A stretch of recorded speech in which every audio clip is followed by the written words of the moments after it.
केसरिया से मन जोगी हुआ रे, दिल झूमे देखो मतवारा हुआ रे, केसरिया से मन जोगी हुआ। हर पल मनाओ केसरी त्योहार। विमल, बोलो जुबान केसरी।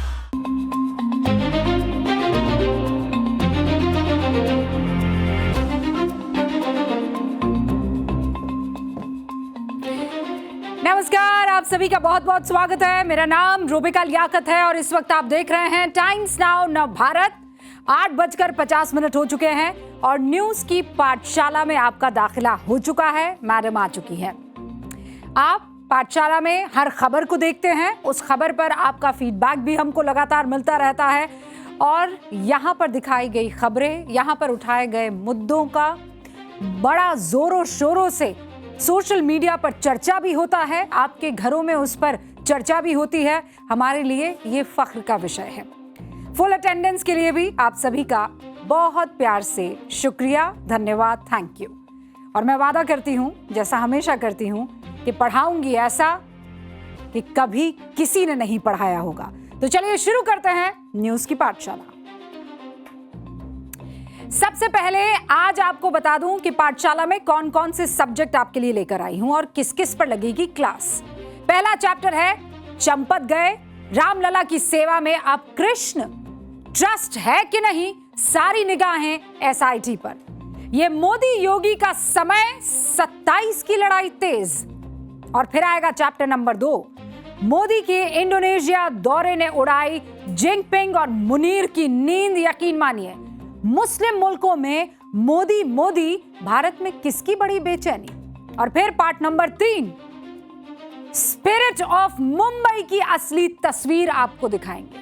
हर साल क्यों डूब जाती है मुंबई, पूरा कच्चा चिट्ठा आपके सामने होगा। और फिर सोचा है कभी, अंत में हमारा वो स्पेशल सेगमेंट जो इंट्रोस्पेक्ट करने के लिए मजबूर करता है। इसमें आज हम आपको बताएंगे एक प्लास्टिक बैग इस्तेमाल ना करने पर कितना फायदा हो सकता है। एक झोला अगर आप अपने हाथ में ले लें तो कितना पैसा बचा सकते हैं, सोचा है कभी? चलिए शुरू करते हैं न्यूज की पाठशाला। पहले दिन भर का रिवीजन।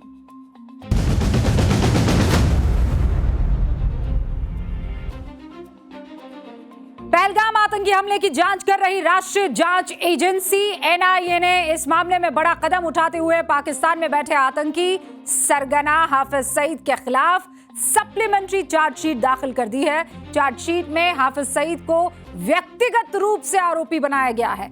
लश्कर ए तैयबा और उसके प्रॉक्सी संगठन टीआरएफ के प्रमुख और संस्थापक के तौर पर नामजद भी किया गया है।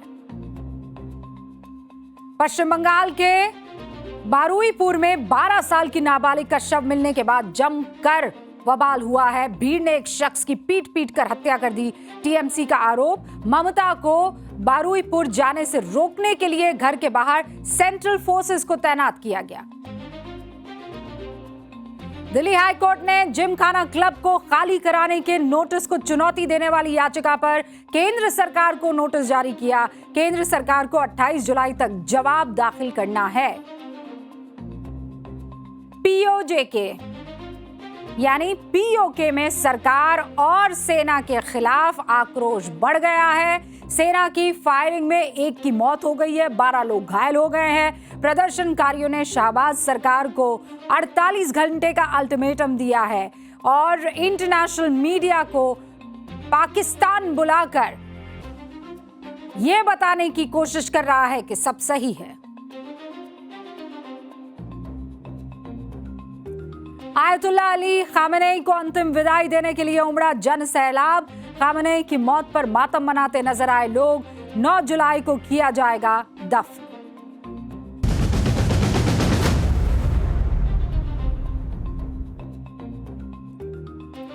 दिन भर के रिवीजन के बाद पाठशाला में अब पहला चैप्टर, चंपत गए, रामलला की सेवा में अब कृष्ण आए।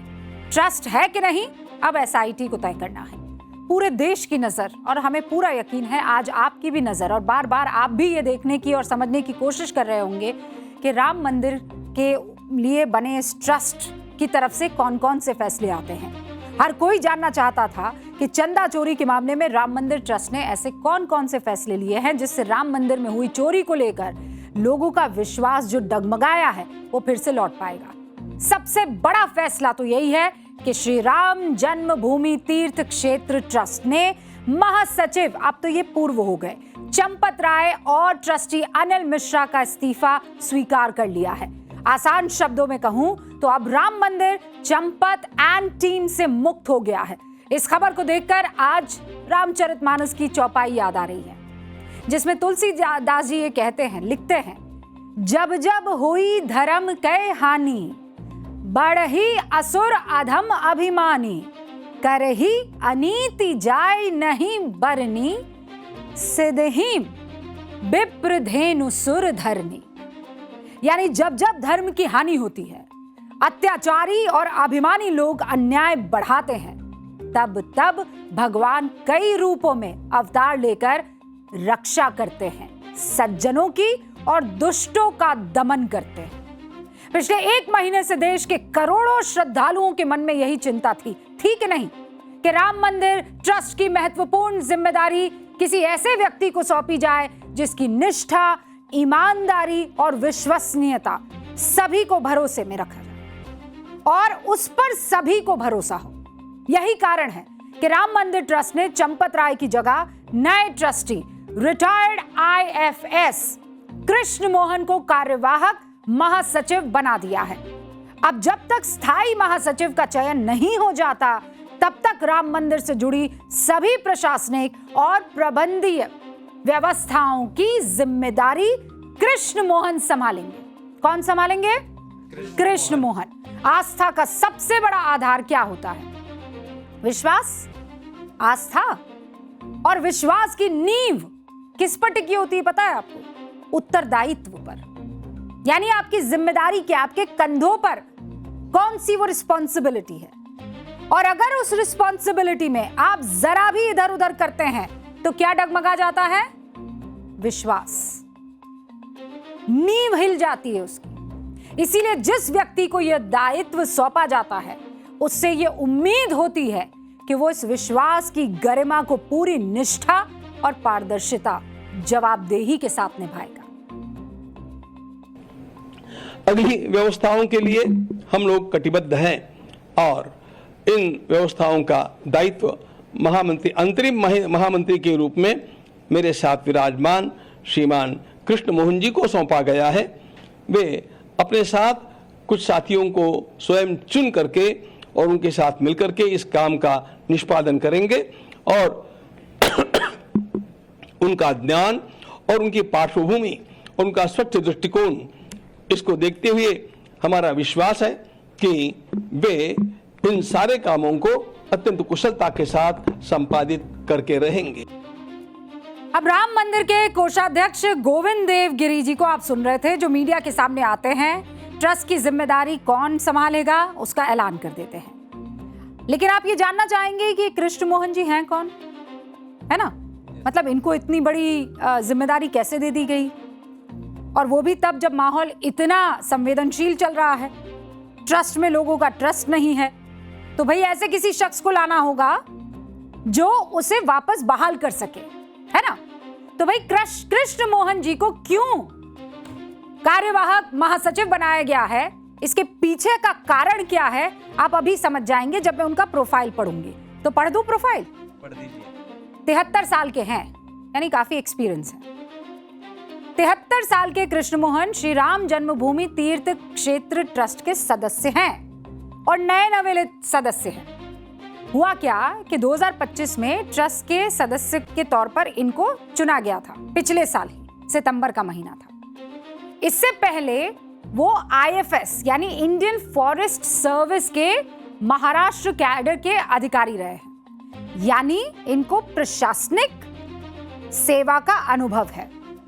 यानी इनको वो जो प्रोफेशनलिज्म होता है ना, कि भाई लेखा जोखा ध्यान में रखना है, एडमिनिस्ट्रेशन में एकदम मजबूत रहना है, हर चीज का एकदम मिनट टू मिनट ख्याल रखना है, वो प्रोफेशनलिज्म की दरकार इनसे की जाती है क्योंकि IFS रहे हैं। 2012 में नौकरी से रिटायरमेंट हुआ उसके बाद ये यूपी चले गए। यूपी इनका पैतृक शहर है, राज्य है, और वहां पर हरदोई में ये पैदा हुए थे, तो वहां जाकर रहने लगे। आरएसएस से उसी वक्त इनका जुड़ाव हुआ 2012 में।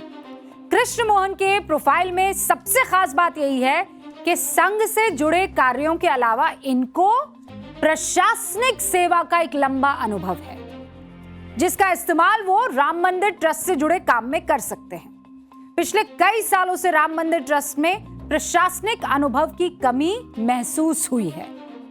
हालांकि ट्रस्ट में अयोध्या के डीएम मौजूद हैं, लेकिन उनके पास उतनी पावर नहीं थी जितनी चंपत राय जी के पास थी, या फिर अनिल मिश्रा जी के पास थी, या फिर गोपाल राव के पास मौजूद थी। पूरी तरह से ट्रस्ट के कामकाज जो डीएम है वो नहीं देखते थे।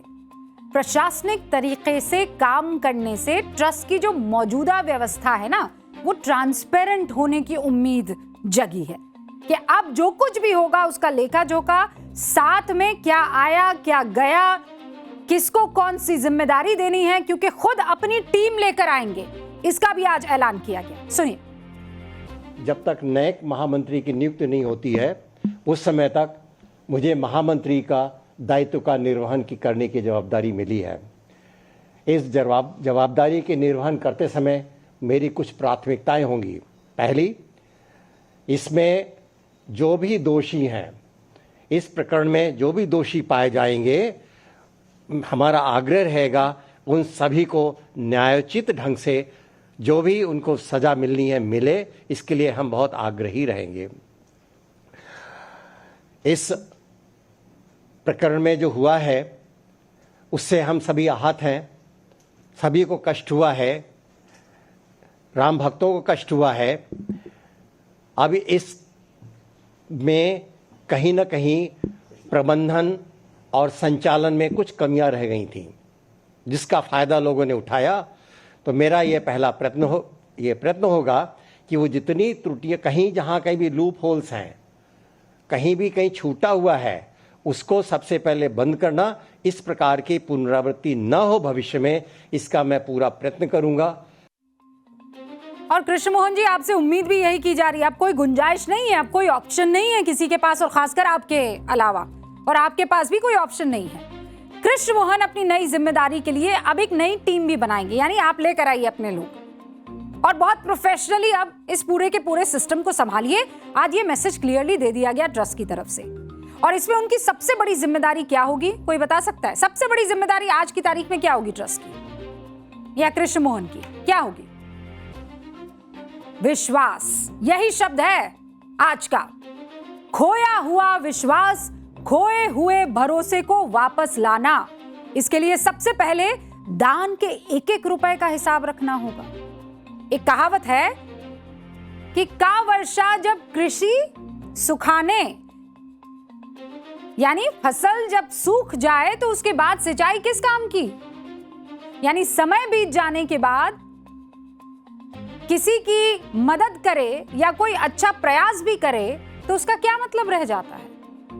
आज जब ट्रस्ट खर्च का हिसाब दे रहा है, आज जब ट्रस्ट एक एक करके वो सारी चीजें दिखा रहा है कि देखिए बेकार ही आरोप लग रहे थे, राम जी का सारा धन तो सुरक्षित है। अच्छा, एक और बात मैं आपको बता दूं, एक तो बैठक हो रही थी ट्रस्ट की, इस पर सबकी नजर थी। आप लोगों की नजर इस बात पर थी कि नहीं थी कि कोई कह रहा है ईंट गायब हो गई, कोई कह रहा है हार गायब हो गया, कोई कह रहा है कि सोने की रामचरितमानस थी वो गायब हो गए हैं, किसी ने कुछ आरोप लगाया, किसी ने कुछ कहा।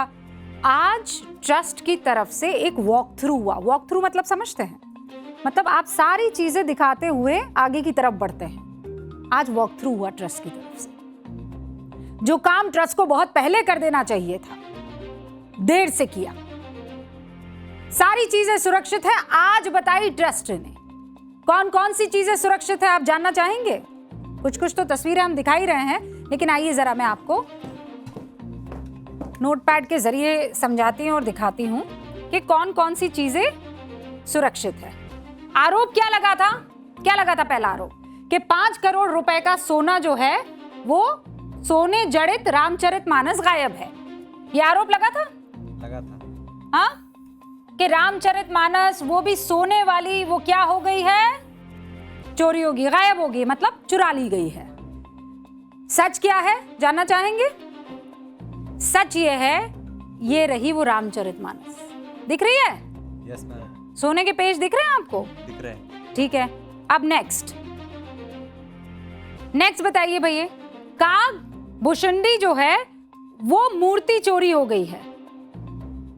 हाँ, अनीता भारद्वाज नाम की एक महिला थी, ये सॉरी भाई, देखिए आरोप क्या था कि काग भुशंडी की एक मूर्ति दी गई थी, वो मूर्ति क्या हो गई है? चोरी हो गई है।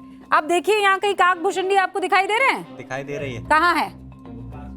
ये रामायण जी के पास एकदम, ये रहे काग भुशंडी, दिखाई दिए? दिखाई दिए है ना? यानी काग भुशंडी जो एक, मैं इसको इस कलर में दिख रहा है? हाँ, दिख रहा है। ये काग भुशंडी। फिर उसके बाद क्या आरोप लगा? आरोप लगा कि करोड़ों रुपए के हार और चरण पादुका ये गायब हो गए हैं। करोड़ों रुपए के हार और चरण पादुका, चलिए खोजो तो जाने, कहाँ दिख रहे हैं आपको? दिख रहे हैं? कागभूषणी के नीचे। हाँ, कागभूषणी के नीचे क्या दिख रहा है? चरण पादुका दिखाई दे रही है। और करोड़ों के हार जो हैं वो भी गायब हो गए, वो दिखाई दे रहे हैं आपको? ये क्या है? हार। ये वही हार है। तो एक सच आ गया सामने, 2, ये 3 और ये 4। चारों चीजें पूरी तरह से सुरक्षित हैं। और क्या हुआ था आप भी बहुत अच्छे से जानते हैं। सोशल मीडिया पर वो क्या कहते हैं, एक चीज है ना कि जब तक सच सामने आता है तब तक अफवाह जल जाता है, निकल गई, फैल गई, दुनिया के 7 चक्कर लगाकर आ जाती है। झूठ और अफवाह 7 चक्कर लगाकर आ जाती है। तो झूठ और अफवाह क्या थे वो आपके सामने है। करोड़ों रुपए का हार, पादुका, कागभूषणी, सोने की रामायण, वो सब के सब यहाँ पर आज ट्रस्ट की तरफ से बकायदा बताए गए, दिखाए गए, वॉक थ्रू करवाया गया। और ये भी आपको याद होगा, सिंधी समाज ने राम मंदिर निर्माण के लिए 200 किलो चांदी की ईंटों के गायब होने का दावा किया था, याद है कि नहीं है? याद है। हाँ, उसकी रसीद नहीं मिली, आज उसका भी जिक्र हुआ। ये कहा गया, ये रही, क्या कहा गया, क्या गायब है? 200 किलो की चांदी की ईंटें गायब है। ट्रस्ट ने दावा किया कि रिकॉर्ड में सब कुछ दर्ज है। 2800 आइटम्स है। ट्रस्ट ने आज कहा कि 2800 ऐसे आइटम्स हैं जो आज भी ट्रस्ट के पास सुरक्षित है। जिस भी दानदाता को दान दी गई वस्तु को देखना है वो आकर देख ले। अब भाई ये सवाल हम मतलब खुला निमंत्रण दे दिया है। अब मैं ये पूछ रही हूं ट्रस्ट से और ट्रस्ट के तमाम पदाधिकारियों से और तमाम मेंबर्स से, प्रभु ये बात आप पहले कर देते ना। जब ये झूठ चक्कर लगा रहा था, पहला चक्कर लगा रहा था, आप 7 चक्कर लगाने के बाद जागे। जब पहला चक्कर लगा रहा था, कागभूषणी के वक्त ही अगर आप क्लियर कर देते, कोई आकर प्रेस कॉन्फ्रेंस कर देता, चरण पादुका प्रेस कॉन्फ्रेंस कर देता, तो किसी को इतना मौका नहीं मिलता ना। और मौका तो वैसे भी मिलना था, क्योंकि इतनी गंभीर इस वक्त समस्या है कि जिनको सौंपा था जिम्मेदारी वही आज की तारीख में गैर जिम्मेदार निकले। यही काम अगर पहले दिन हो गया होता, पहले ही दिन देश और दुनिया को, राम भक्तों को यह बता दिया जाता कि नहीं भैया ये सब यहां पर है, किस बात का इंतजार कर रहा था ट्रस्ट? ये प्रश्न तो उठेंगे ना, और ये सवाल हम पूछेंगे। स्वर्णांकित रामचरितमानस की पोथी यहाँ पर प्रदान की गई है, वो अत्यंत आदर के साथ सुरक्षित रखी हुई आप यहाँ पर देख सकते हैं। जिन कागभूषणी जी महाराज का बार बार नाम लिया जाता है कि कहाँ है, वे यहाँ पर विराजमान हैं। जो बड़ा कंठा हार भगवान के लिए आया वह भी यहाँ पर आप देखेंगे। जिन पादुकाओं की बातें चली है, जिन पर भगवान के चरण चिन्ह अंकित है, ये पादुकाएं भी यहाँ पर हैं। ये सारे हमने केवल नमूने के रूप में जो वस्तुएं चर्चा में आई उन्हीं को यहाँ पर लाया है। ऐसी सारी 2800 वस्तुओं का पूरा संग्रह हम लोगों के पास सुरक्षित है। इसलिए किसी प्रकार के बवाल को निर्माण करने की आवश्यकता नहीं। अब 30 सेकंड लगे महाराज जी आपको ये सारी बात कहने में, और आपने इंतजार करवाया 300 घंटों से ज्यादा। ट्रस्ट की बैठक में क्या हुआ अब आपको यह भी बता देती हूं मैं। अब तक तो क्लैरिफाई हो गया कि जो कुछ भी ये बड़े बड़े दावे किए जा रहे थे, सोशल मीडिया पर जितना भी झूठ फैलाया जा रहा था, वो सब दिखाई दे रहा है। तस्वीरें क्या नहीं करती, झूठ नहीं बोलती हैं, और तस्वीरें हकीकत बयां कर रही है। कोषाध्यक्ष गोविंद देव गिरी ने कहा कि बहुत बड़ी गलती हो गई। कहा मीटिंग में कहा, और इससे पहले भी वो मीडिया कर्मियों से कह रहे थे कि बहुत बड़ी गलती हो गई। कुछ जगह पर खामियां थी जिन पर उस वक्त ध्यान नहीं दिया गया, यानी ट्रस्ट अपनी गलती मान रहा है। इसके बाद ट्रस्ट के जो अध्यक्ष है नृत्य गोपाल दास, उनका बयान सामने आया। उन्होंने कहा कि पूरे घटनाक्रम से वो बहुत आहत है। बाकी सदस्यों ने भी अपनी अपनी बातें रखी और सबने एसआईटी जांच पर अपना भरोसा जताया। ध्यान रहे, इस मीटिंग में चंपत राय और अनिल मिश्रा दोनों मौजूद नहीं थे। बैठक में सभी सदस्यों के विचार सामने आने के बाद गोविंद गिरी जी ने इस्तीफे का प्रस्ताव रखा। और आपको एक बात जाननी चाहिए, ये जब सब सारे फैसले हो गए और जब गोविंद गिरी जी बाहर आए और मीडिया कर्मियों के सामने अपनी बात रखने लगे, तो उन्होंने एक और दिलचस्प बात कही। जानना चाहेंगे क्या थी वो दिलचस्प बात? उन्होंने कहा कि जब कोई ट्रस्ट के पद से इस्तीफा दे देता है या सदस्यता से इस्तीफा दे देता है, तो हमारे पास कोई ऑप्शन नहीं, हमें उसे स्वीकार करना पड़ता है कि नहीं? है दिलचस्प। अरे भैया, स्वीकार करना पड़ता है तो ये तो फैसला चंपत राय और अनिल मिश्रा ने बहुत पहले ले लिया था कि हम इस्तीफा देते हैं, तो फिर किस बात का इंतजार हो रहा था? फिर क्यों सोच रहे थे ये सब, और क्या सोच रहे थे? ज्यादातर सदस्यों ने ये कहा कि जो हुआ उसमें हम सभी आहत हैं। इसी के साथ श्री राम जन्मभूमि तीर्थ क्षेत्र ट्रस्ट की बैठक समाप्त हुई कि चंपत राय का त्यागपत्र स्वीकार करते हैं, और अब नया ट्रस्ट सामने आएगा जिसका सबसे बड़ा दायित्व यह होगा कि राम भक्तों का जो खोया हुआ विश्वास है ट्रस्ट में, उसे बहाल किया जाए। गोविंद गिरी जी आज जब चंपत राय के बारे में अपने विचार रख रहे थे तो बहुत से लोग सुनकर हैरान हुए, क्योंकि उन्होंने कहा कि चंपत राय का इस्तीफा उसी दिन स्वीकार हो गया था जिस दिन उन्होंने इस्तीफा सौंपा। सुनिए। महामंत्री के नाते काम करने वाले हमारे चंपत राय जी को बड़ी वेदना हुई, और उनको लगा कि जब तक सारा न्याय ठीक से हो नहीं जाता, अपराधी पकड़े नहीं जाते और उनको उचित दंड नहीं मिलता, तब तक हम लोगों को वहां पर बने रहना ठीक नहीं लगता है। ये सोच करके उन्होंने स्वयं ये त्यागपत्र दिया। जिसको मान्य करना न मान्य करना ये हमारे हाथ की बात नहीं थी। के पराशरन जी ने एक बड़ा सुंदर मुद्दा सामने लाया कि संविधान के अनुसार, इस न्यास के बने हुए कॉन्स्टिट्यूशन संविधान के अनुसार त्यागपत्र देते ही वह स्वीकृत माना जाता है। अब इस्तीफा दिया था चंपत राय ने, कोई बता सकता है कौन सी तारीख को? तारीख थी 26 जून। तो 26 जून से आज क्या तारीख है भाई? 6। तो 10 दिन हो गए। तो 26 जून से 6 जून तक, वही तो सवाल है कि आप किस बात का इंतजार कर रहे थे? हमारे पास कोई ऑप्शन नहीं था, तो ऑप्शन तो भाई 26 तारीख को भी नहीं था, 27 को भी नहीं था, 28 को भी नहीं था, 29 को भी नहीं था। इस्तीफा तो स्वीकार कर लेना था ना। आक्रोश इतना बढ़ता नहीं। मंदिर ट्रस्ट ने बाद में कुछ और बयान जारी करके अहम जानकारियां दी है। वो जानकारियां क्या है? आंकड़े हैं, ध्यान रखिएगा।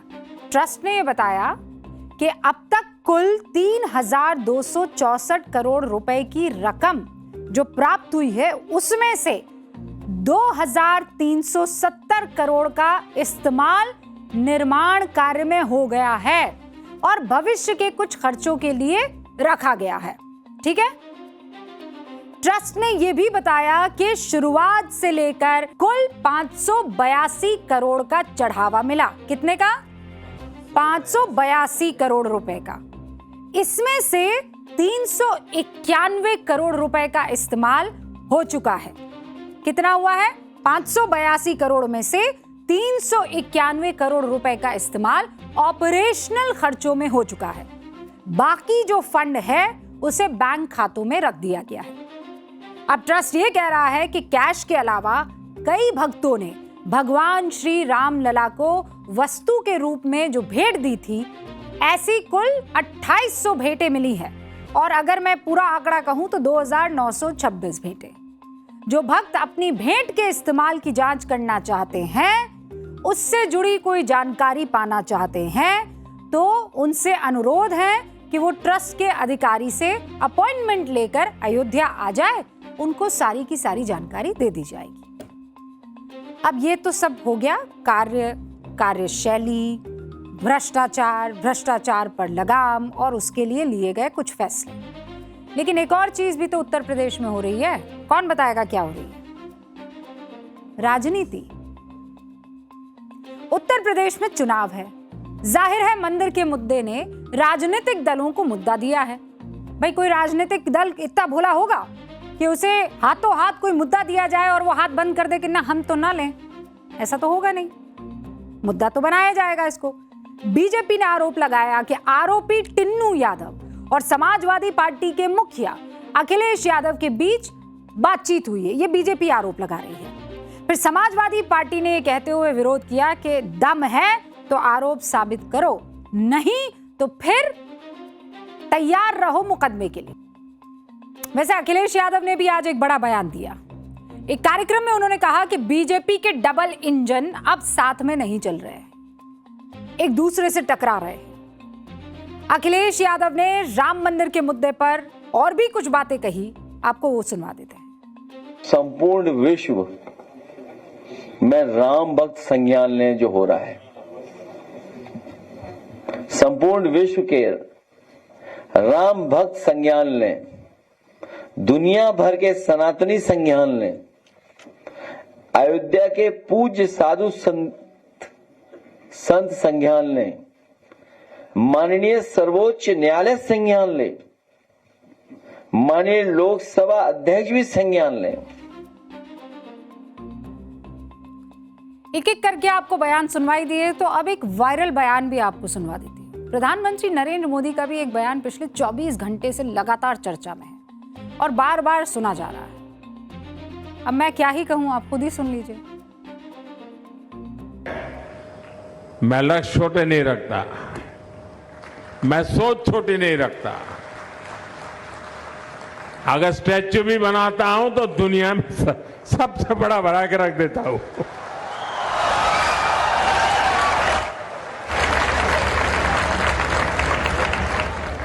और जैसा सुवेश जी ने कहा, सुनते हो ना विनोद, काम बोलता है।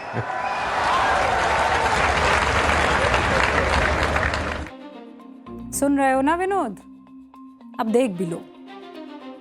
पाठशाला में दिखाने के लिए अब रिलेशनशिप, इंटरनेशनल रिलेशंस की क्लास, और उसकी शुरुआत में एक तस्वीर से करूंगी। हो सकता है इस तस्वीर को देखकर भारत का एक खास वर्ग बेचैन हो जाए, एक इकोसिस्टम जो है परेशान हो जाए। धार्मिक आस्था के नाम पर भारत माता की जयकारा लगाने से इनकार करने वालों को यह तस्वीर खलेगी। पहली तस्वीर, उसके बाद मैं आगे बढ़ूंगा।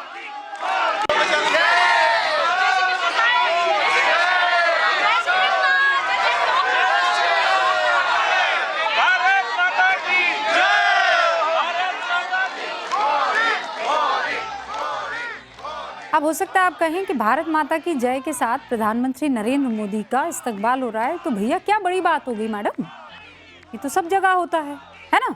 मन में ख्याल आएगा। लेकिन जहां पर ये जयकारा लग रहा है जिस जगह पर यह जयकारा लग रहा है वो है गौर करने वाला नुक्ता, बिंदु, पॉइंट।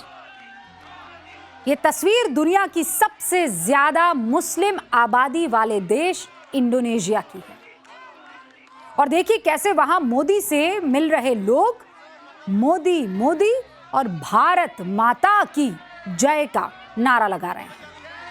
और ये तस्वीर उन्हें भी देखनी चाहिए जो भारत में रहकर मजहब की आड़ में भारत माता की जय बोलने से कतराते हैं, भारत माता की जय बोलने से जिनका ईमान खतरे में आ जाता है, उन्हें आज ये तस्वीर देखनी जरूरी है। ये तस्वीर मोदी के इंडोनेशिया लैंड करने से पहले की है। जैसे ही पीएम मोदी का जहाज इंडोनेशिया के एयर स्पेस में दाखिल हुआ, इंडोनेशिया की एयरफोर्स ने उन्हें एस्कॉर्ट किया। पीएम मोदी के विमान के साथ इंडोनेशिया के एयरफोर्स के F-16 और सुखोई 30 फाइटर जेट्स उड़ रहे थे। और ये प्रधानमंत्री का जहाज नहीं है, ये देश के मतलब मोदी का जहाज नहीं, ये देश के प्रधानमंत्री का जहाज है। यानी जब प्रधानमंत्री नरेंद्र मोदी को एस्कॉर्ट किया जा रहा है तो देश के 140 करोड़ की आबादी को एस्कॉर्ट किया जा रहा है। उनके जकार्ता एयरपोर्ट पर लैंड होने तक ये फाइटर जेट्स उनके साथ रहे। और मैं फिर बता रही हूं, ये कहां हो रहा है? इंडोनेशिया। दुनिया की सबसे ज्यादा मुस्लिम आबादी वाले देश इंडोनेशिया में हो रहा है। और ये कोई पहली मर्तबा नहीं है। इसके पहले सऊदी अरब, यूएई जैसे कई मुल्क हैं जिन्होंने अपने एयरफोर्स, अपने फाइटर जेट्स को भेजा प्रधानमंत्री नरेंद्र मोदी की अगवानी के लिए। अब मैं आ जाती हूं आज की तस्वीर पर। पीएम मोदी के स्वागत के लिए इंडोनेशिया की राष्ट्रपति प्राबोवो सुबियांतो खुद एयरपोर्ट पर पहुंचे थे। अभी आपको दिखाई देंगे। देखिए प्रधानमंत्री नरेंद्र मोदी सीढ़ियों से उतरे नीचे और वहां उनका इस्तकबाल करने के लिए ये काली टोपी पहने जो शख्स आपको दिखाई दे रहे हैं ना, ये इंडोनेशिया के राष्ट्रपति हैं। प्राबोवो सुबियांतो इनका नाम है। 28 करोड़ की आबादी है इंडोनेशिया की। 28 में से पता है 28 करोड़ में से कितने करोड़ मुस्लिम्स हैं यहाँ पर?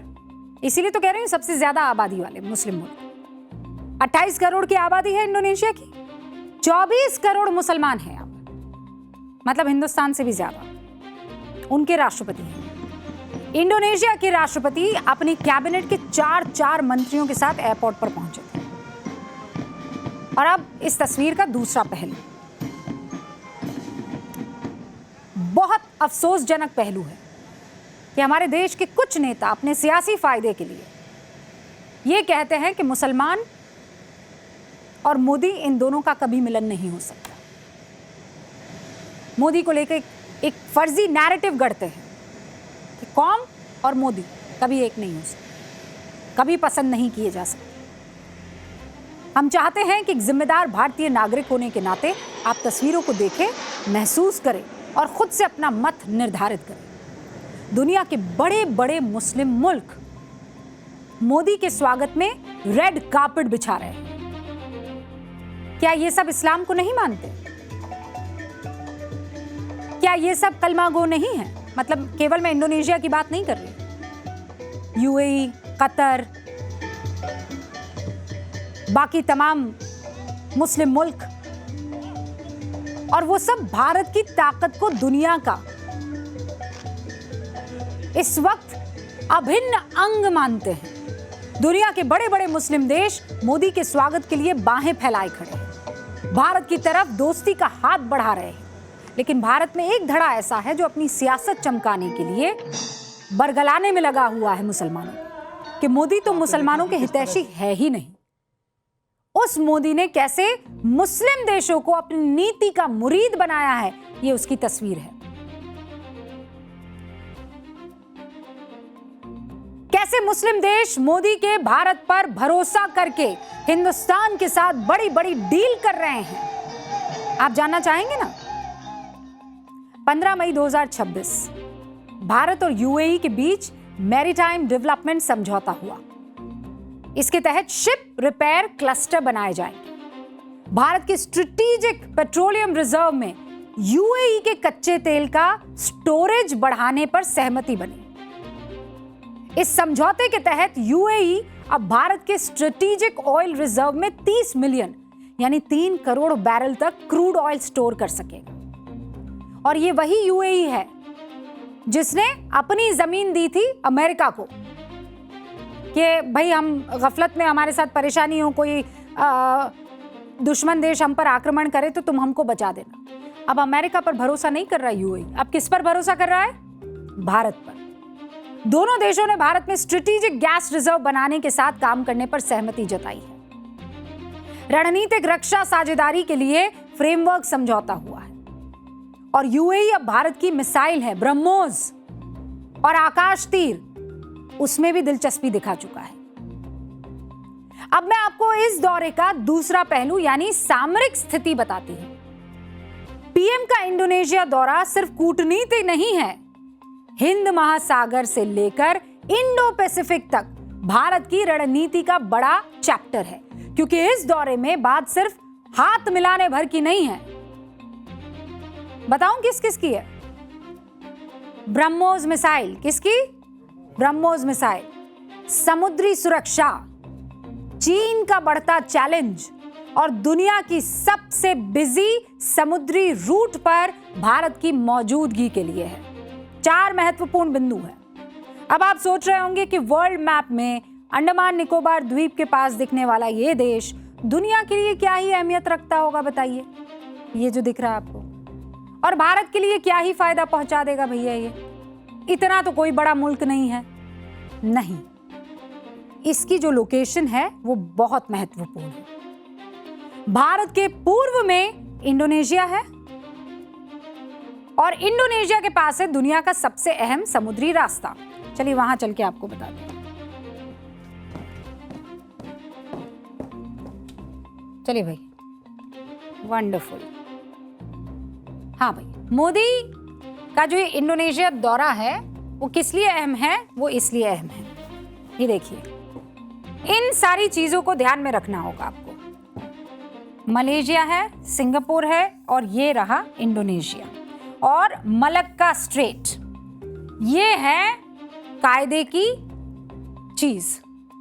दुनिया का सबसे अहम समुद्री रास्ता मलक्का स्ट्रेट, यही वो रास्ता है जहां से दुनिया के करीब 1/4 समुद्री व्यापार और एशिया के लिए तेल और गैस की बड़ी सप्लाई गुजरती है। कहां से गुजरती है? यही वो इलाका है। भारत के अंडमान निकोबार द्वीप से कुछ ही दूरी पर है वो साबंग पोर्ट। इंडोनेशिया का ये पोर्ट मलक्का स्ट्रेट का एंट्री पॉइंट है। अब इसकी स्ट्रेटेजिक अहमियत क्या है उसे समझिए। ये जो आपको ये दिख रहा है ना, साबंग पोर्ट, ये है वो इलाका और यहीं पर है हमारा वो जो ग्रेटर निकोबार वाला मैंने आपको चैप्टर पढ़ाया था, याद है आपको? हमने आपको बताया था क्यों जरूरी है। यही वो इलाका है। अगर मलक्का स्ट्रेट पर किसी तरह का कोई संकट आता है तो उसका असर सिर्फ एशिया पर नहीं पड़ेगा, पूरी दुनिया की अर्थव्यवस्था पर पड़ सकता है। और यही वजह है कि दुनिया की बड़ी ताकतें, चाहे वो अमेरिका हो, चाहे वो चीन हो, चाहे वो भारत हो, मतलब ये सब, इन सब के लिए, और यहाँ के भी तमाम सारे मुल्क, इन सब के लिए भी महत्वपूर्ण हो जाता है ये वाला इलाका। सभी इस इलाके को बेहद सीरियसली और गंभीरता से लेते हैं। जो इस इलाके को बेहतर तरीके से समझेगा उसकी समुद्री निगरानी भी उतनी ही मजबूत होगी। भारत और इंडोनेशिया पहले भी साबंग पोर्ट पर सहयोग बढ़ाने पर सहमत हो चुके हैं और उम्मीद है कि इस साझेदारी को और मजबूत किया जाएगा। अब इसका फायदा क्या होगा? भारतीय नौसेना की पहुंच बढ़ेगी, वहां तक चले जाएंगे, क्योंकि अब तक तो हमने उसे छोड़ा हुआ था। अब तक तो सिर्फ स्कूबा डाइविंग के लिए इस्तेमाल होता था ना, छुट्टियों के लिए। अब नौसेना की पहुंच वहां बढ़ेगी, समुद्री निगरानी मजबूत होगी, हिंद महासागर से इंडो पैसिफिक तक भारत की मौजूदगी स्ट्रेटेजिक तौर पर पावरफुल हो जाएगी। इंडो पैसिफिक में भारत का प्रभाव बढ़ेगा। और जिस चीज को हम बहुत पहले से अपने लिए मजबूत हथियार बनाना चाहते थे वो बन जाएगा। और पीएम का दौरा सिर्फ समंदर में भारत की पकड़ को मजबूत करना केवल यहां तक सीमित नहीं है। व्यापार जरूरी है, निवेश जरूरी है, डिजिटल सहयोग जरूरी है, रक्षा सहयोग जरूरी है। इन सब पर भी चर्चा होगी। पीएम मोदी की राष्ट्रपति सुबियांतो के साथ बायलैटरल बैठक में एक तो BrahMos supersonic cruise missile deal पर मोहर लगेगी, संभावना है। और सोर्सेज ये बता रहे हैं कि भारत और इंडोनेशिया के बीच ब्रह्मोस सुपरसोनिक क्रूज मिसाइल को लेकर बड़ी डील होगी। करीब 2,500 करोड़ का ये मामला हो सकता है। उधर इंडोनेशिया फिलीपींस के बाद ब्रह्मोस खरीदने वाला दूसरा बड़ा देश बन सकता है। पहले खरीदा फिलीपींस ने और अब कौन हो जाएगा? इंडोनेशिया।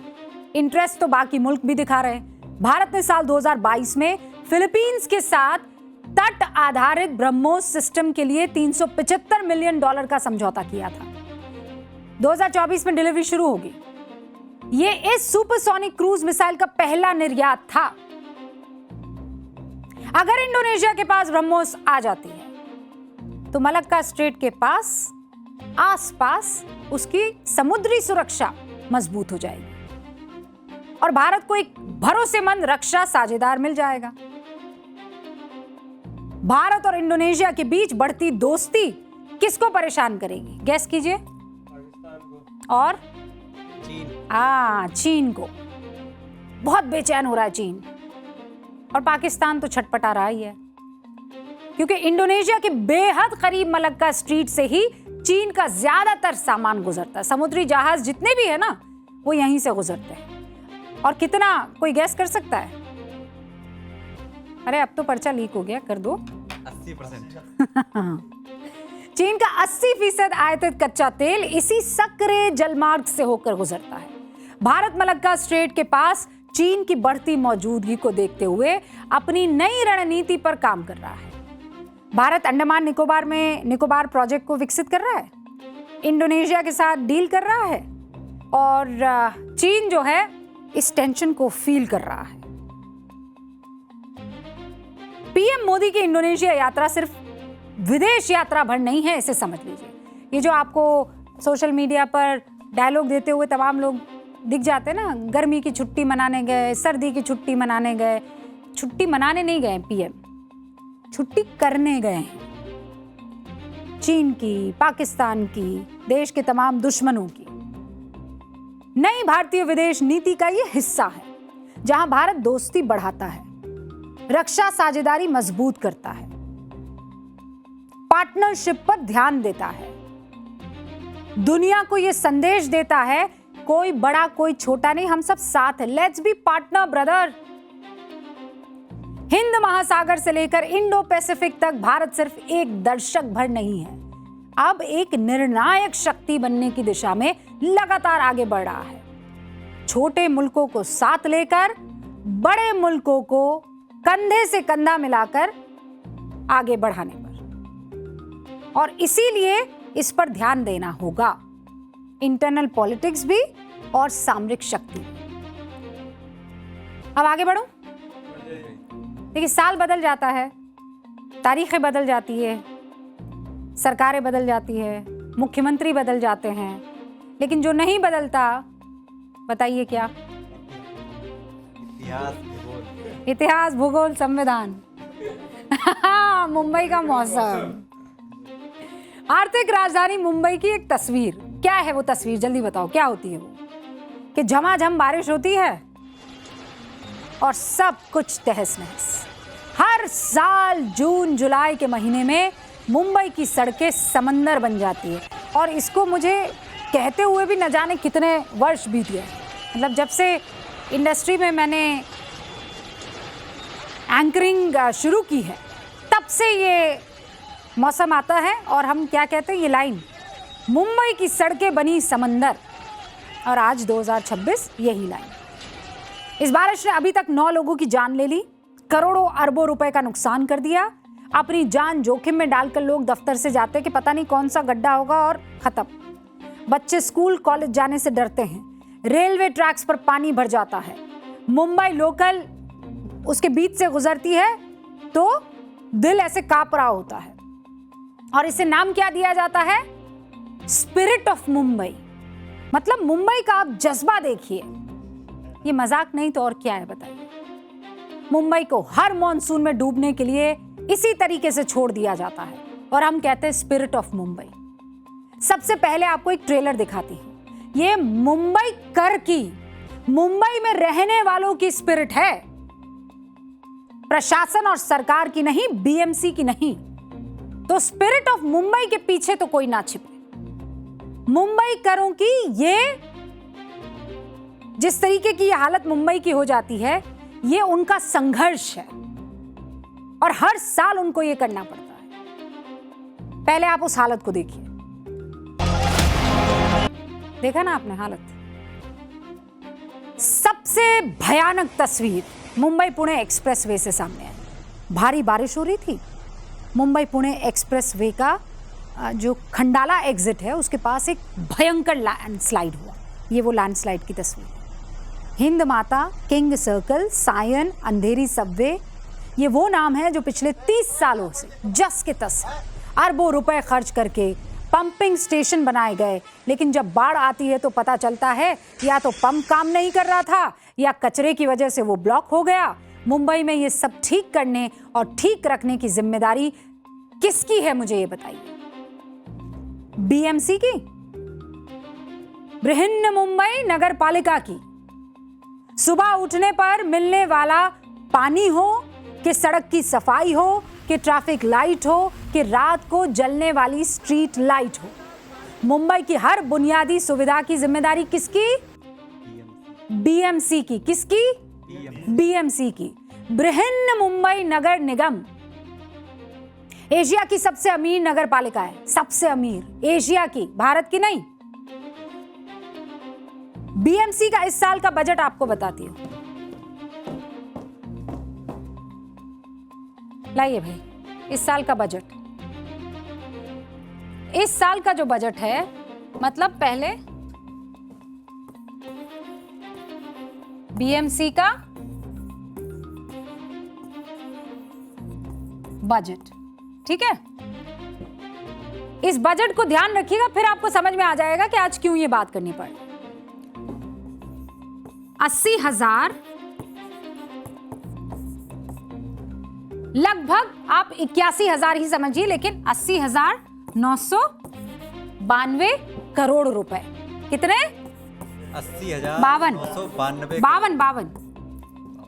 80,952 करोड़ रुपए का बजट है। आपको पता है कई राज्यों का बजट भी इससे कम है। और वो कौन कौन से राज्य हैं? हिमाचल प्रदेश,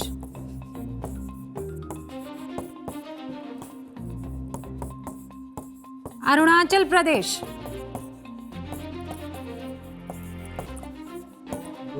गोवा,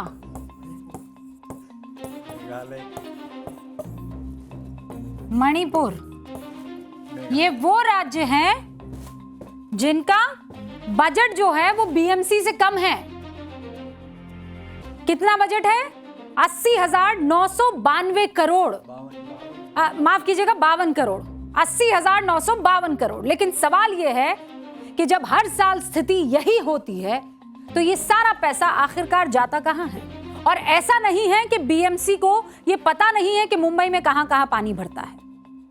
बीएमसी ने खुद बताया है ऐसी कितनी जगह है? 93 जगह, 93 स्पॉट्स, 93 जगह ऐसी है जहां पर हर साल पानी जमा हो जाता है।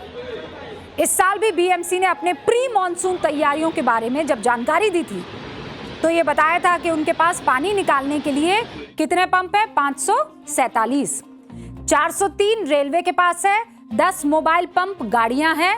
और पंप होना जो है वो बड़ी बात नहीं है। बड़ी बात पता है क्या है? हाँ, पानी निकालने की क्षमता। पंप चलना भी तो चाहिए ना। मेरे पास हवाई जहाज है, चलाना आना चाहिए और चलना चाहिए। पंप का चलना जरूरी है, पंप का काम करना जरूरी है। और तस्वीरें जो दिख रही है वो इससे ठीक उलट है। और ऐसा नहीं है कि दुनिया में कहीं और मुंबई जैसी स्थिति नहीं है, सबसे महत्वपूर्ण बिंदु है।